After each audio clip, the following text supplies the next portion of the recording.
Welcome to another podcast about movies with LJ and Courtney. I am LJ. And I'm Courtney. We begin this episode with our preview review, where we review the previews. Our preview this week is for The Congress, directed by Ari Folman and starring Robin Wright. You had it all, Robin. A movie queen at 24. And you slammed all the open doors, crushed all the dreams. Then Aaron's condition started going downhill. Eventually, you will be completely blind. You were the future, Robin. You were Princess Bride. And now I'm in this situation. What situation are you in, Jeff? The situation of offering you the last contract that you'll ever have. We want to scan you. All of you. Your body, your face, your emotions, your laughter, your tears. And we want to own this thing called Robin Wright. I have to take care of my son. Once we've scanned you, there's no going back. So that was from the trailer for The Congress, the follow-up from director Ari Folman. His prior animated hit was Waltz with Bashir. Star Trek film? Deep Space Nine spinoff? War film, actually. Oh. It's an animated documentary. I did not see this film, but it was hailed as just a visionary breakthrough sort of thing people loved. This is his follow-up, and it combines both live action and animation, sort of intercuts them. It stars Robin Wright. She's playing a fictional version of herself where she has an alien son and can't get roles and decides to take a deal from a studio Mirrormount to basically try and make a digital version of herself that Mirrormount can own forever and use as they please, on the condition that Robin Wright will never act again. So she agrees, and afterwards, things get pretty trippy. Yeah, just based on what I read in Screen Rant, the next part of the film involves coming back to her 20 years later, and she's invited to the Congress, which is a meeting held at Mirrormount. Let me just quote from the article. This meeting, held at Mirrormount, can only be attended by taking a drug that chemically alters perceptions to make everyone appear as an animated character. So, for me, I mean, obviously I got a number of vibes on this. I didn't see Walk with Bashir. I have seen Richard Linklater's rotoscoping animated films. One was the existential and philosophical Waking Life, and the second was an adaptation of a Philip K. Dick story starring Keanu Reeves, A Scanner Darkly. I really enjoyed the first one at the time, haven't been back to it, so I don't know how I would feel about it now. A Scanner Darkly didn't care for in the first place. The animated bit seemed to be basically a gimmick, more so than it did in Waking Life. And so this trailer gave me a little hint of that, and it's not an idea that's new per se. I mean, Hollywood has been reusing digital likenesses of deceased actors for some time now, and we've had living actors recreated digitally. One of the most notable ones was, oddly, in Terminator Salvation, Arnold Schwarzenegger, not in that film, but in that film, as his younger self, using the scanned imagery they took of him back when they did Terminator 2. It was creepy and weird, but it's happening, and this is just the next extension of that. But that's the setup, and for me, first of all, the device of the sick boy as motivation for doing this is pretty off-the-shelf, lazy plot making to me. Maybe that'll be part of the point in the end, who knows? Now, this trailer is purposely vague, of course, perhaps because it wants to keep its secrets, or perhaps because, were I to see the film, there still wouldn't be anything substantive to grab onto. I don't know. It reminded me of, maybe I'm in a minority opinion on this, but I have read both Alice in Wonderland and Through the Looking Glass, and I think those books are bad. I think the people who like those stories the most have not read them. There are interesting things in those books, but they amount to almost nothing. That's what this movie looks like. It looks like a lot of interesting ideas and trippy imagery that at the end of this film will not really come together or amount to anything. I think it was, for me, quite an interesting trailer because I'm not interested in the story. Good? At all. I mean, they don't give you much to get interested in. As you say, the sick child thing is a device. Yeah. But I still... Typically, when I see a trailer with characters and or a story that I can't remotely get into, I want nothing to do with it. But I think this looks like a film that is very much a visual experience. And there is so much in this trailer. I think people really need to watch the trailer at least. And it's got some good character actors as well. You know, Paul Giamatti, Harvey Keitel, John Hamm.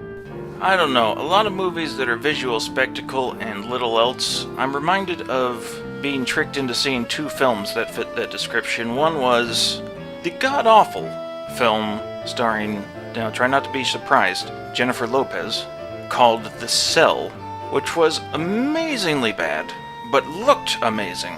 And boy, did I regret that purchase. And the other one is a Japanese animated film, or anime, called Paprika, which looked like it was going to be just visually spectacular, and it was, to a certain extent, but it also was like if somebody took Christopher Nolan working on Inception, mixed that with Miyazaki, and then had those two personalities completely dominated by a third, which would be Michael Bay, in charge of that film. It was an absolute mess. Story-wise, character-wise, philosophically, visually, it was a disaster that really amounted to nothing. And that's what... I don't think... This is not Paprika. And sorry for using super obscure movies nobody's ever seen, but I get that vibe. The vibe I'm getting is much more What Dreams May Come. That was also bad. Which was very much a visual movie, and while I have no desire to ever rewatch it, I am glad I saw it. I remember coming out of it and having enjoyed the experience. I was so angry by the end. When that movie ended, I was pissed. Because it was visually interesting, and there was kind of a story there and a journey, and the ending happens, and it's sunshine and rainbows and butterflies all of a sudden for no reason, and it was like somebody was telling me a story, and I was riveted, and then they threw a cow pie in my face and said, the end. Like, well, that was part of it? This story's awful. It's like, yeah, we do that to everybody. No, don't do that to everybody. Stop right before the part with the manure. Stop right there. That part's terrible. It really ruins it. It's like, why? If I have to explain it. I guess we're just going to have to agree to disagree on this one. No, I see what you're saying, but for me, the story and What Dreams May Come was secondary to the visual feast. It turned out that way, yeah, which was a problem. And for me, that was okay. Now you are my enemy. Look, I'm not the person who will watch, for instance, 300 or Watchmen or Sucker Punch or something that's just visually cool or whatever. Well, Sucker Punch has a lot of other stuff going on that makes it extremely questionable as something anyone should see.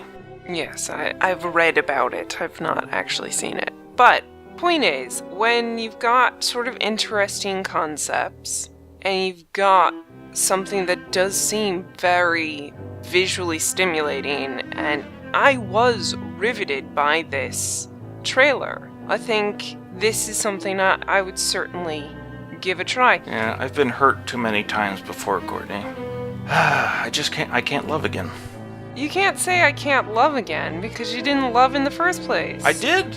I went to see those movies with love in my heart. I don't believe and they you. ripped it out of my chest, showed it to me, and then threw a cow pie in my face. It's embarrassing. Akira's another one. My God, is that awful. You know, it's great animation and all that, but they took like a 5,000-page manga, 9 or 12 books, and the first 3/4 of that movie are the first book, and then the last half hour is the rest of the books. All rolled into one, and you're like, what is happening? Like, yeah, well, whatever. No, not whatever. This is bad storytelling. This is visual spectacle, and hey, maybe people love that, but this is not a story. Don't delude yourselves. Sorry, anime fans. I love anime too. Not Paprika and not Akira, though. And stop telling people who are getting interested in anime to watch Akira. You are doing more harm than good. I have to agree there.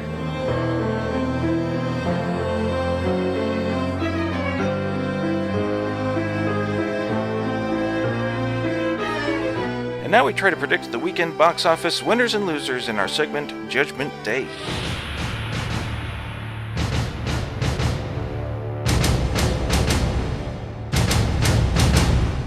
Okay, last week we both picked Transformers 4 for the top spot, and it did take first with $100 million in What? the, I believe, biggest open of the year. Oh, no!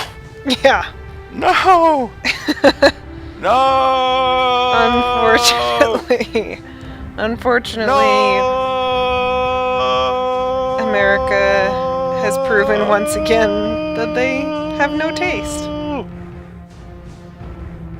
Second place went to 22 Jump Street with 16 million, and third place, Think Like a Man 2 with 13 million, making me 3 for 3. Haha. Wait, you? Yeah. What did I say? Think Like a Man 2 in second, and 22 Jump Street in third. Was that a reasonable choice at the time?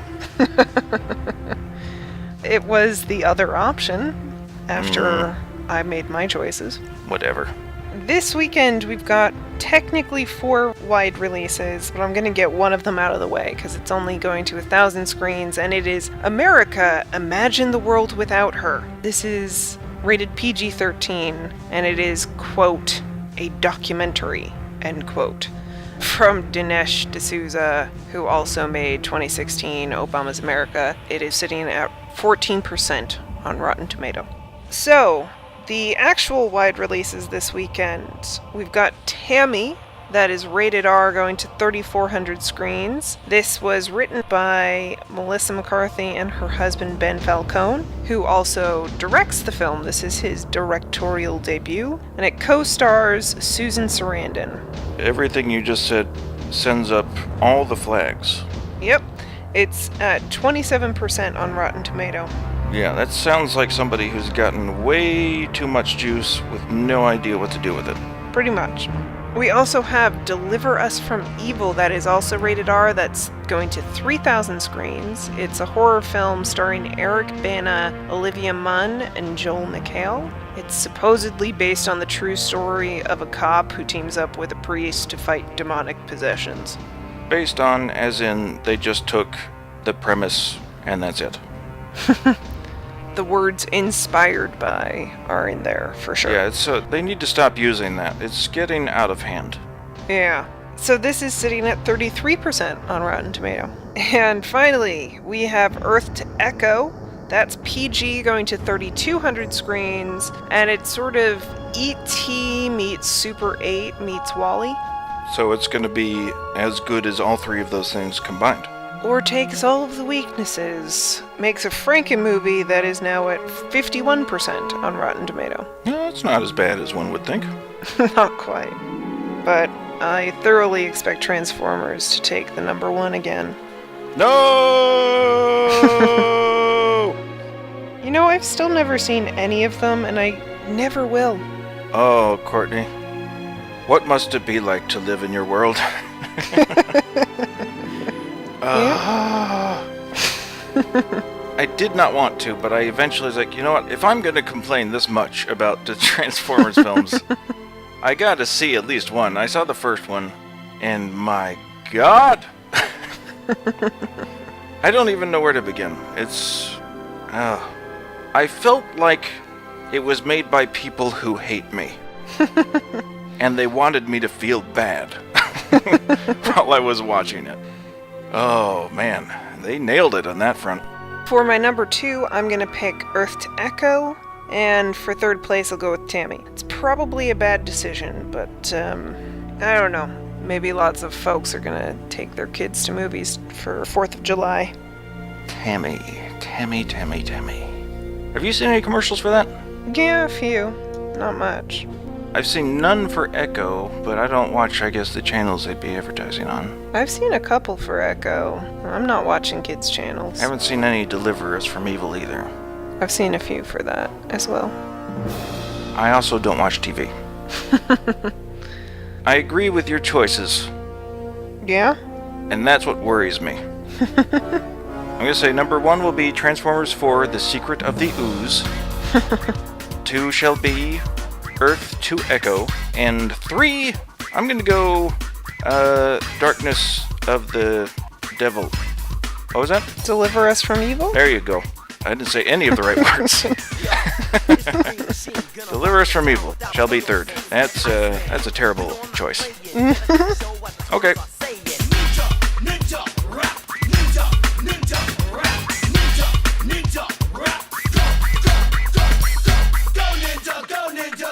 That does it for us this episode. You can see older episodes of this show on YouTube. I am behind on those. I'll be getting those up hopefully soon. I suck. You can subscribe to us on iTunes. Also review us on iTunes. Please do.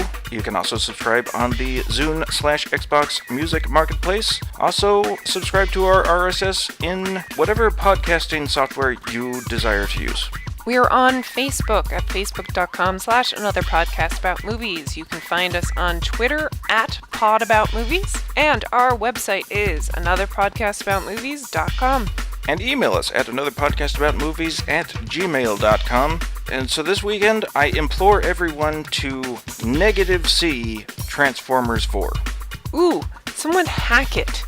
Now, that or they could replace the digital feed with footage from Gremlins 2. That'll teach them. And with that, we look forward to talking at you next week. Bye. Bye.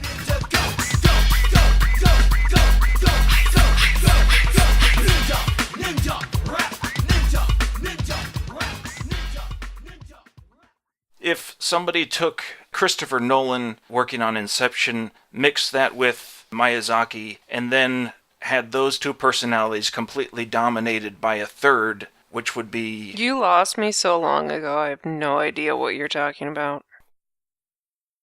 They sent me a script and everything, tell me what was going on in the movie and what was going to be happening. They told me all about this whole scene. It's exactly like they had it wrote down and everything, and told me to write and make it ice. So I did. I hyped it up, put the funky beats behind it, and made it ice. So Ice Ice Baby's in full effect. Yep. Turtles 2, watch it.